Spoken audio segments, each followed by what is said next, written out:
साथियों, मैं वर्षा जैन स्वागत करती हूँ आप सबका एक बार फिर से आपके अपने चैनल SLH अकेडमी पर। और आज हम बात करने वाले हैं SSC CGL MTS या यूपी बैट, इससे जितने भी GS से संबंधित प्रश्न प्रीवियस ईयर में पूछे जा चुके हैं और पूछे जाने की संभावना है, आज हम डिस्कस करने वाले हैं। और वास्तव में आप अच्छे से मान लीजिए कि आज आपकी 20 MCQ से आपको डिटेल के साथ से एग्जाम में क्वेश्चन जरूर मिलेगा। तो जिसको भी विश्वास हो वो वीडियो को अंत तक देखें। आप सभी लोग से देखना चाहेंगे कि किसकी कितनी तैयारी है, इससे आप लोग स्टार्ट से ही अपने आंसर देना स्टार्ट कर दें। देखते हैं कि आपके कितने प्रश्न सही होते हैं। लास्ट में जिसके जितने आंसर सही होंगे ईमानदारी से कमेंट बॉक्स में जरूर अपने नाम के साथ बताएं कि उसके इतने आंसर सही हुए हैं। यह SSC CGL का लास्ट पंच समझिए, क्योंकि SSC CGL का एग्जाम आज से स्टार्ट हो चुका है और जिसका भी एग्जाम है वो इस वीडियो को एग्जाम के पहले जरूर देख लें, क्योंकि एग्जाम के लिए बहुत इंपॉर्टेंट है। चलिए तो स्टार्ट करते हैं और देखते हैं कि पहला प्रश्न हमारा क्या है। तो पहला प्रश्न है आप सभी के लिए, DRDO की स्थापना कब हुई? ऑप्शन है 1949, 1951, 1958 या 1969। तो DRDO की स्थापना 1958 में हुई थी। अब आपको इसके संबंधित प्रश्न एग्जाम में क्या क्या पूछ सकते हैं वही भी बता देते हैं कि DRDO की फुल फॉर्म तो defence research and development organisation इसकी फुल फॉर्म है।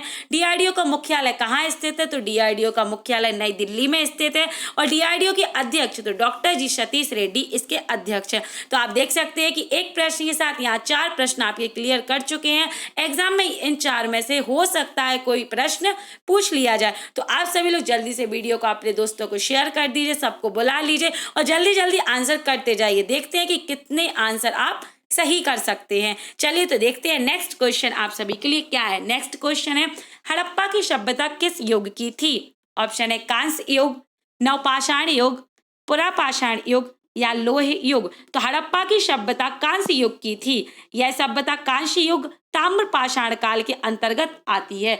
अब आपको बता दें कि अगर आप यूपी पैट की एग्जाम देने वाले हैं, अगर आपने एंशिएंट हिस्ट्री अभी तक नहीं पढ़ी है तो दोस्तों अभी आप एंशिएंट हिस्ट्री जरूर पढ़ लें, क्योंकि हड़प्पा की सभ्यता, वैदिक सभ्यता, इनसे संबंधित प्रश्न एग्जाम में 5 मार्क्स के पूछे जाने हैं। तो आप सभी लोग अच्छे से पढ़ लें। नेक्स्ट क्वेश्चन है आप सभी के लिए, कथकली किस राज्य का प्रमुख नृत्य है?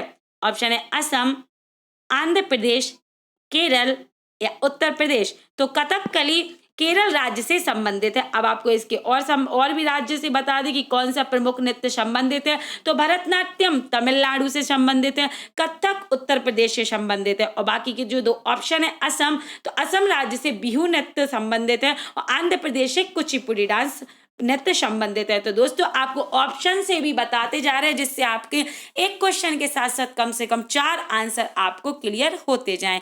अब नेक्स्ट क्वेश्चन है आप सभी के लिए, श्रव्य परिचय में ध्वनि तरंगों की आवृत्ति कितनी होती है? ऑप्शन है 2000 हर्ट्ज से 20000 हर्ट्ज, 20 हर्ट्ज से 20000 हर्ट्ज, 20 हर्ट्ज से 2 लाख हर्ट्ज या 2000 हर्ट्ज से 20000 हर्ट्ज। तो आपको बता दें जो H और Z लिखा है इसे हर्ट्ज पढ़ा जाता है। तो श्रव्य परिचय में ध्वनि तरंगों की आवृत्ति 20 हर्ट्ज से 20000 हर्ट्ज होती है। अब आपको बता दें कि तरंगे जो 3 पार्ट में डिवाइडेड होती हैं वह है अवश्रव्य तरंगे, श्रव्य तरंगे और पराश्रव्य तरंगे। तो आपको अवश्रव्य तरंगों के बारे में बता दें कि जो 20 हर्ट्ज से नीचे की होती हैं, जिन्हें मनुष्य नहीं सुन सकता है, वह अब श्रव्य तरंगे कहलाती हैं और श्रव्य तरंगे वह होती हैं जो 20 हर्ट्ज से 20000 हर्ट्ज के बीच की आवृत्ति वाली तरंगों को श्रव्य तरंगे कहा जाता है, जिसे मनुष्य अपने कानों से सुन सकता है। तो अगर एग्जाम में पूछा जाए कि मनुष्य कितनी आवृत्ति वाली तरंगों को सुन सकता है, तो 20 हर्ट्ज से 20000 हर्ट्ज की तरंगों को यह सुन सकता है। और पराश्रव्य तरंगे 20000 हर्ट्ज से ऊपर की तरंगों को पराश्रव्य तरंगे कहते हैं और इन्हें मनुष्य नहीं सुन सकता है, इन्हें कुछ ही जानवर सुन सकते हैं। वह जानवर है कुत्ता, बिल्ली, चमगादड़ आदि इन्हें सुन सकते हैं। तो याद रखें, आपसे अगर एग्जाम में पूछा जाए कि कुत्ता किस तरंगों को सुन सकता है, तो पराश्रव्य तरंगों को सुन सकता है। तो आपको एग्जाम में जैसे जिस टाइप से क्वेश्चन पूछे जा सकते हैं भाई, यहाँ पर सब आपको बताए जा रहे हैं। अब नेक्स्ट क्वेश्चन है आप सभी के लिए, तुम मुझे खून दो मैं तुम्हें आजादी दूंगा का नारा किसने दिया था? ऑप्शन है भगत सिंह, महात्मा गांधी, सुभाष चंद्र बोस या राम प्रसाद बिस्मिल। तो तुम मुझे खून दो मैं तुम्हें आज़ादी दूंगा का नारा यह सुभाष चंद्र बोस ने दिया है। और नारे से संबंधित जितने भी प्रश्न एग्जाम में पूछे जाते हैं आप लोग नारे अच्छे से पढ़ ले, क्योंकि एग्जाम में यह आते हैं। अब नेक्स्ट क्वेश्चन है आप सभी के लिए, किस संविधान संशोधन को मिनी लघु संविधान कहा जाता है? ऑप्शन है 44वां संविधान संशोधन, 42वां संविधान संशोधन, 46वां संविधान संशोधन या 41वां संविधान संशोधन। तो मिनी या लघु संविधान 42वां संविधान संशोधन को कहा जाता है। अब आपको एक एक करके ऑप्शन के थ्रू बताते जाते हैं कि किस संविधान संशोधन में क्या वर्णन किया गया है। तो अब आपको पहले बताते 44वां संविधान संशोधन के बारे में। तो अनुच्छेद 19F का जो संपत्ति का अधिकार है वह 1978 में 44वां संविधान संशोधन के अंतर्गत हटा दिया गया है और यह क्वेश्चन एग्जाम में बहुत बार पूछा जा चुका है। अब बात करते हैं 42वां संविधान संशोधन के बारे में। तो सरदार स्वर्ण सिंह समिति के अनुशंसा पर संविधान के 42वें संविधान संशोधन 1976 में भारत के संविधान में मौलिक कर्तव्यों को जोड़ा गया था। तो याद रखें एग्जाम में यह पूछा जाता है। अब 46वां संविधान संशोधन की बात करें तो अनुच्छेद 21 का के अंतर्गत राज्य के 6 से 14 वर्ष के आयु के समस्त बच्चों को निःशुल्क शिक्षा अनिवार्य शिक्षा उपलब्ध कराई जाती है। तो यह किस संविधान संशोधन के अंतर्गत किया गया है? तो यह 40वां संविधान संशोधन के अंतर्गत 2002 में यह किया गया था। अब हम बात करते हैं 41वां संविधान संशोधन के अंतर्गत। तो आप पहले जो ऊपर की यह 3 है ना, यह बहुत इंपॉर्टेंट है, विश्वास मानिए एग्जाम में यह पूछे जाते हैं और आपको भी एग्जाम के अगर आप अच्छी तैयारी कर रहे हैं तो आपको यह एग्जाम में अच्छे से आपको यह पढ़ के जाना चाहिए। अब हम बात करते हैं 41वां संविधान संशोधन की। तो 1976 में यह पारित किया गया था और इसके अंतर्गत लोक सेवा आयोग के सदस्यों की सेवा मुक्ति की आयु सीमा 60 से बढ़ाकर 62 वर्ष कर दी गई, पर संघ लोक सेवा आयोग के सदस्यों की सेवानिवृत्ति को अधिकतम आयु 65 वर्ष ही रहने दी। तो आप अच्छे से यह चारों संविधान संशोधन के अंतर्गत क्या बताया गया है तो अच्छे से यह समझ लें। और मिनी लघु संविधान 42वां संविधान संशोधन को कहा जाता है। अब नेक्स्ट क्वेश्चन है आप सभी के लिए, सांची के स्तूप का निर्माण किसने करवाया था? ऑप्शन है अशोक, कनिष्क, बिंदुसार या चंद्रगुप्त। तो इसका आंसर आपको शो हो ही रहा है। तो सांची का स्तूप का निर्माण अशोक ने करवाया था। अब आपको बता दें कि यह किस धर्म से संबंधित है अशोक, तो यह बौद्ध धर्म से संबंधित है। और सांची का स्तूप के बारे में आपको बता दें कि सांची का महान मुख्य स्तूप मूलतः सम्राट अशोक महान ने 3री शताब्दी ईस्वी में बनवाया था। और यह इसका स्थान भी पूछा जाता है कि सांची का स्तूप किस राज्य में है। तो यह सांची में स्थित है। यह किस राज्य में है? तो यह मध्य प्रदेश राज्य में स्थित है। अब आपको बता दें कि यह किस धर्म से संबंधित है, तो यह बौद्ध धर्म से संबंधित है। अब आपको नेक्स्ट क्वेश्चन की तरफ ले चलती है। नेक्स्ट क्वेश्चन है, महावीर स्वामी का जन्म कब हुआ था? ऑप्शन है 540 ईसा पूर्व, 550 ईसा पूर्व, 530 ईसा पूर्व या 555 ईसा पूर्व। तो महावीर स्वामी का जन्म 540 ईसा पूर्व में हुआ था। अब आपको बता दें कि महावीर स्वामी का जन्म कुंडग्राम में हुआ था, 540 ईसा पूर्व हुआ था और इनकी मृत्यु 72 वर्ष की उम्र में 468 ईसा पूर्व में बिहार राज्य के पावापुरी में हुआ था। तो दोस्तों आप इसके जो महावीर स्वामी का जन्म और मरण है यह जरूर याद रखें कि यह कब हुआ था। और आपको बता दें कि जैन धर्म की स्थापना किसने की थी? तो ऋषभ देव ने इसकी स्थापना की थी। और अंतिम तीर्थंकर कौन है? तो महावीर स्वामी इसके अंतिम तीर्थंकर हैं। अब नेक्स्ट क्वेश्चन है आप सभी के लिए, भारत का सबसे शिक्षित राज्य कौन सा है? ऑप्शन है सिक्किम, तमिलनाडु, केरल या उत्तर प्रदेश। तो भारत का सबसे शिक्षित राज्य केरल राज्य है। अब आपको केरल से संबंधित प्रश्न को इंपॉर्टेंट पॉइंट बता देते हैं कि केरल की राजधानी तिरुवनंतपुरम है, यहाँ के गवर्नर आरिफ मोहम्मद खान है और मुख्यमंत्री पिनराई विजयन है। तो दोस्तों आप यह गवर्नर और मुख्यमंत्री अच्छे से याद रखें क्योंकि अब एग्जाम में यह पूछे जा रहे हैं। नेक्स्ट क्वेश्चन है आप सभी के लिए, कुतुबुद्दीन ऐबक को उसकी उदारता की वजह से क्या कहा जाता था? ऑप्शन है कलिंदर, लाखदर, बादशाह या लाख बख्श। तो आपको बता दें कि कुतुबुद्दीन ऐबक को उसकी उदारता की वजह से लाख बख्श कहा जाता था। अब आपको लाख बख्श का ये भी पता होना चाहिए कि हिंदी में इसको क्या कहा जाता है। तो लाखों दान देने वाले को लाख बख्श कहा जाता है। एग्जाम में हो सकता है कि पूछ लिया जाए कि लाख बख्श का हिंदी में क्या मतलब होता है। अब आपको बता दें कि गुलाम वंश की स्थापना कुतुबुद्दीन ऐबक के द्वारा की गई थी और कुतुब मीनार की निर्माण का कार्य भी कुतुबुद्दीन ऐबक ने शुरुआत की थी और इसका जो कार्य पूरा इल्तुतमिश ने करवाया था।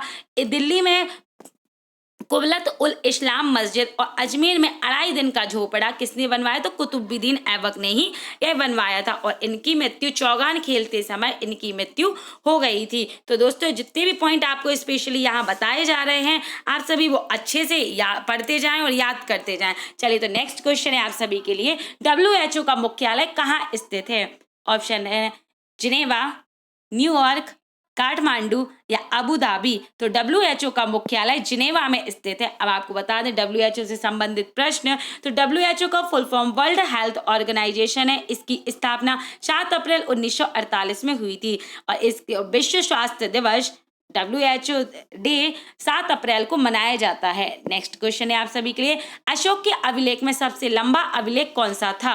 ऑप्शन है 8वां, 7वां, 5वां या 6वां। तो अशोक के अभिलेख में सबसे लंबा अभिलेख 7वां अभिलेख है। अब आपको बता दें कि अशोक के अभिलेख 7 हैं और यह ब्रह्म लिपि में लिखे गए हैं। नेक्स्ट क्वेश्चन है आप सभी के लिए, भारत और चीन के बीच की सीमा को क्या कहते हैं? ऑप्शन है डूरंड रेखा, मैकमोहन रेखा, हिडनबर्ग रेखा या इनमें से कोई नहीं। तो भारत और चीन के बीच के सीमा को मैकमोहन रेखा कहते हैं। अब आपको बता दें कि डूरंड रेखा और हिडनबर्ग रेखा कहाँ सीमा बनाती है? तो डूरंड रेखा अफगानिस्तान और पाकिस्तान के बीच में सीमा बनाती है और हिडनबर्ग रेखा जर्मनी और पोलैंड के बीच में सीमा बनाती है। नेक्स्ट क्वेश्चन है आप सभी के लिए, चट्टानों के अध्ययन को क्या कहते हैं? ऑप्शन है पेडोलॉजी, पेट्रोलॉजी, एस्ट्रोलॉजी या सिस्मोलॉजी। तो चट्टानों के अध्ययन को पेट्रोलॉजी कहा जाता है। अब आपको बता दें कि इसके ऑप्शन से अगर बताए जाएं तो सिस्मोलॉजी, भूकंप के अध्ययन को सिस्मोलॉजी कहा जाता है। आपको और भी एग्जाम में जो अध्ययन से रिलेटेड क्वेश्चन पूछे जाते हैं इंपॉर्टेंट है वही भी आपको बता देते हैं। सपनों का अध्ययन को ऑर्नियोलॉजी कहते हैं, फूलों के अध्ययन को एंथोलॉजी कहते हैं और फलों के अध्ययन को पोमोलॉजी कहते हैं। तो इतने जो इंपॉर्टेंट आपको बताया है ये तो आप याद जरूर रखें। और जहाँ से सबसे मोस्ट इंपॉर्टेंट अगर बोला जाए जो एग्जाम में सबसे ज्यादा पूछा जाता है तो वह सिस्मोलॉजी, भूकंप के जो यंत्र होता है उसके अध्ययन को सिस्मोलॉजी कहा जाता है। अब नेक्स्ट क्वेश्चन है आप सभी के लिए, इब्न बतूता किसके शासन काल में आया था? ऑप्शन है अलाउद्दीन खिलजी, मोहम्मद बिन तुगलक, हर्षवर्धन या चंद्रगुप्त मौर्य। तो इब्न बतूता मोहम्मद बिन तुगलक के समय पर आया था। अब आपको बता दें कि इब्न बतूता मोरक्को का यात्री था जो मोहम्मद बिन तुगलक के समय पर भारत में आया था। तो अब आप याद रखें कि एग्जाम में ये क्वेश्चन पूछा जाता है कि इब्न बतूता किस मतलब देश से है या किसका यात्री बनकर भारत आया था? तो यह मोरक्को देश का यात्री था और यह भारत आया था। अब आपको इसके संबंधित मोहम्मद बिन तुगलक को सनकी शासक कहा जाता था। आपको बता दें कि जब इनकी मृत्यु हुई थी तो जो लेखक थे उन्होंने एक लाइन जरूर लिखी थी, वो एग्जाम में पूछी भी जाती है कि लोगों को उससे मुक्ति मिली और उसे लोगों से मुक्ति मिली। तो आप याद रखें कि यह बदायूनी में लिखा गया है कि लोगों को उससे मुक्ति मिली और उसे लोगों से मुक्ति मिली। अगर एग्जाम में यह लाइन आए और पूछा जाए कि यह किसके लिए है तो यह मोहम्मद बिन तुगलक के लिए लिखी गई है। नेक्स्ट क्वेश्चन है आप सभी के लिए, नालंदा विश्वविद्यालय की स्थापना किसने की थी? ऑप्शन है समुद्रगुप्त, कुमारगुप्त, चंद्रगुप्त या विष्णुगुप्त। तो नालंदा विश्वविद्यालय की स्थापना कुमारगुप्त ने की थी। आपको बता दें कि नालंदा विश्वविद्यालय की स्थापना गुप्त काल में हुई। तो याद रखें कि अगर पूछा जाए कि नालंदा विश्वविद्यालय की स्थापना किस काल में हुई थी तो यह गुप्त काल में हुई थी। प्रथम स्थापित 5वीं शताब्दी में इसकी स्थापना हुई थी। और संस्कृति, यह किसकी संस्कृति से संबंधित है नालंदा विश्वविद्यालय? तो यह बौद्ध धर्म से संबंधित है। अब नेक्स्ट क्वेश्चन है आप सभी के लिए, कोशिका की खोज किसने की थी? ऑप्शन है रॉबर्ट हुक, थियोफेस्टस, अरस्तु या डेविड थॉमसन। तो कोशिका की खोज रॉबर्ट हुक ने की थी। अब कोशिका की खोज कब की गई थी? तो 1965 में कोशिका की खोज की गई थी। कोशिकाओं का विधिवत अध्ययन कोशिका विज्ञान यानी साइटोलॉजी या कोशिका जैविका सेल बायोलॉजी कहलाता है। तो अगर एग्जाम में पूछा जाए कि कोशिकाओं के अध्ययन को क्या कहा जाता है, तो साइटोलॉजी कहा जाता है। अब नेक्स्ट क्वेश्चन है आपके सभी के लिए, हाल ही में भारत के नागरिक उड्डयन मंत्री कौन बने हैं? ऑप्शन है भूपेंद्र यादव, अमित शाह, ज्योतिरादित्य एम सिंधिया या नरेंद्र मोदी। तो हाल ही में भारत के नागरिक उड्डयन ज्योतिरादित्य एम सिंधिया बने हैं। तो याद रखें, जितने भी अभी जो नए पद मिले हैं मंत्रियों को, वो अच्छे से याद रखें। उसके हमारे चैनल पर एक वीडियो भी अपलोड है मंत्री से रिलेटेड। आप सभी लोगों ने यदि नहीं देखी हो तो आपको लिंक हमारे चैनल पर मिल जाएगी, आप सभी लोग जरूर देख लें। अब नेक्स्ट क्वेश्चन है आप सभी के लिए, ईसाई धर्म का पवित्र चिन्ह क्या है? ऑप्शन है झंडा, क्रॉस, हाथ या यह सभी। तो ईसाई धर्म का पवित्र चिन्ह क्रॉस है। अब आपको बता दें कि पवित्र चिन्ह क्रॉस ही ईसाई धर्म का क्यों है। तो ईसाई धर्म में क्रॉस को बड़ा पवित्र माना जाता है। लोग इसकी पूजा करते हैं और इसके प्रतीक चिन्ह को गले में पहनते हैं।